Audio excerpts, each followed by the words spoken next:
Hola, buenas tardes. Mi nombre es Olenka Basso y el día de hoy voy a platicar un poco acerca de las cosas y los puntos más importantes de la escuela de Birmingham.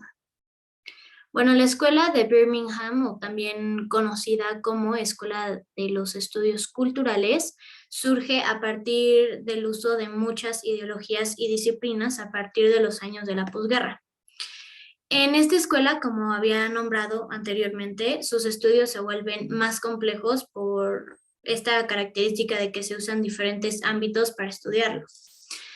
En la vida cotidiana, la escuela de Birmingham lo que busca es analizar a la sociedad de una manera más compleja mediante la sociología y no únicamente mediante los medios que todos conocemos.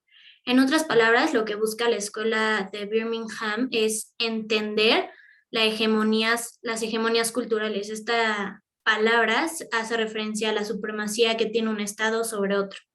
Y bueno, también es analizar cómo se produce una cultura en determinada sociedad. La manera de estudiarlo en la escuela de Birmingham es a través de factores ideológicos, políticos y económicos. El pensamiento de esta escuela se puede reducir en tres grandes influencias de pensamiento, siendo estas el estructuralismo francés, el posmodernismo y el marxismo. Dentro de estas disciplinas es en donde sobresale la sociología, la fisiología y obviamente la comunicación. Entonces, el auge de esta escuela empieza principalmente a inicios de los años 60 en Inglaterra, como mencioné anteriormente, en la posguerra, en donde la clase obrera era la clase, digamos, más grande, pero al mismo tiempo la más dominada. En esta época, claramente, Inglaterra seguía recuperándose de la Segunda Guerra Mundial. Entonces, esta escuela hizo un análisis a fondo de cómo se forman las culturas en distintas sociedades, en donde intervienen los factores ideológicos y pues la reproducción de la cultura que se hacía en ese entonces por medios como los medios tradicionales como la radio o el periódico. En ese entonces eran los medios más importantes pues para los que habitaban en esa era. Esta escuela aporta además ciertos enfoques novedosos en los modos de abordar el papel activo de los receptores frente a la comunicación masiva. En términos más claros, es todo lo contrario a la escuela norteamericana. Ellos le dan un papel activo de los receptores, cosas que no le daban a los funcionalistas. En la escuela hay tres representantes principales. Estos son Richard Hogarth, Edward P. Thompson y Raymond Williams. En general, ellos enriquecieron el enfoque crítico a través de un debate como una lucha, llamémosla política, para un cambio social.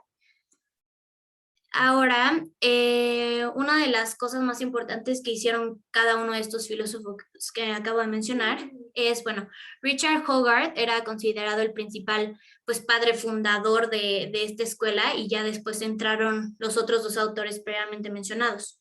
La mayoría de sus estudios, estoy hablando de Richard Hogarth, se enfocaron a la cultura popular desde el punto de vista de la clase obrera, desde distintas disciplinas que combinan saberes de diversos ámbitos que, como dije anteriormente, era uno de los aspectos que hacía que los estudios de esta escuela fueran muchísimo más complejos. En su libro, The Uses of Literacy,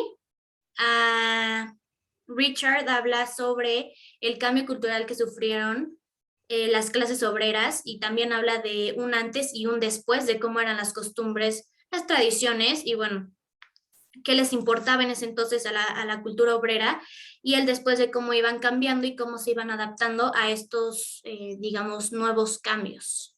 Por otro lado, tenemos a Edward P. Thompson.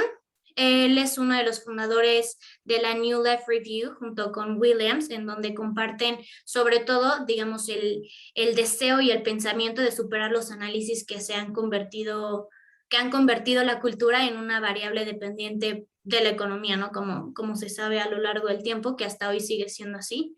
Pero bueno, el trabajo de Thompson puede describirse como las prácticas de resistencia de las clases populares. Thompson es el creador o bueno, tiene una obra muy conocida titulada The Making of the English Working Class, y en esta se constituye un clásico de la historia social y de reflexión sobre la sociohistoria de un grupo social, en especial pues los obreros, que es de lo que he estado hablando.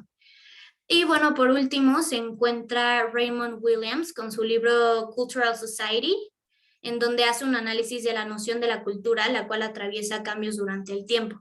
O sea, no se queda igual, sino que va cambiando conforme avance el tiempo. Este autor estudia la cultura desde una ideología marxista y habló sobre el materialismo cultural. Este es, digamos, un término que utilizó mucho en sus libros y en sus estudios. Básicamente es una perspectiva que te permite examinar las condiciones materiales de las manifestaciones culturales y, bueno, que es básicamente lo que vivimos hoy de la industria cultural. Y, bueno, como último comentario, cabe mencionar que hoy en día la Escuela de Birmingham sigue teniendo un auge muy grande y extenso en los estudios de comunicación, y actualmente en los países latinoamericanos pues es muy fuerte, ¿no? Lo que pasa es que dice que en la actualidad nosotros adquirimos mucha información y pensamientos a través de los medios de comunicación que nosotros ya conocemos y manejamos a la perfección, cosa que igual pasaba en esos años, que a pesar de que eran medios distintos. Muchísimas gracias por su atención y espero que les haya gustado.